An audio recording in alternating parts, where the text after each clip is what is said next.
मध्य प्रदेश में कोरोना कहर अपनों को खोने वाले बच्चों की सरपरस्ती और कोरोना से फौत होने वाले सरकारी मुलाजमीन के बच्चों को हमदर्दाना तकर्रुरी का दावा तो हुकूमत के जरिए बहुत किया गया, लेकिन जमीनी सतह पर उसकी सच्चाई बिल्कुल मुख्तलिफ है। भोपाल की प्रियंका की मां जो सरकारी मुलाजमत में थी और कोरोना कहर में उनकी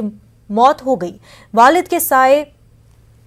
से प्रियंका पहले ही महरूम हो गई थी, मगर हुकूमत के जरिए स्कीम का ऐलान करने के महीनों बाद भी प्रियंका हमदर्दाना तकर्रुरी को लेकर दर दर की ठोकरें खाने को मजबूर हो गई हैं। वहीं कांग्रेस ने भी हुकूमत का फलाही स्कीम को सिर्फ कागजों तक महदूद बताया है, जबकि हुकूमत का यह दावा है कि जिन लोगों की फलाही स्कीम बनाई गई है उन्हें फायदा पहुंचाने के लिए जमीनी सतह पर स्क्रूटनी का काम जारी है। लेकिन ये स्क्रूटनी कितने माह में मुकम्मल होती और कोरोना की वबाई बीमारी से फौत होने वालों के अहल खाना को इसका फायदा कब मिलेगा, उसके बारे में आप मुतासरीन और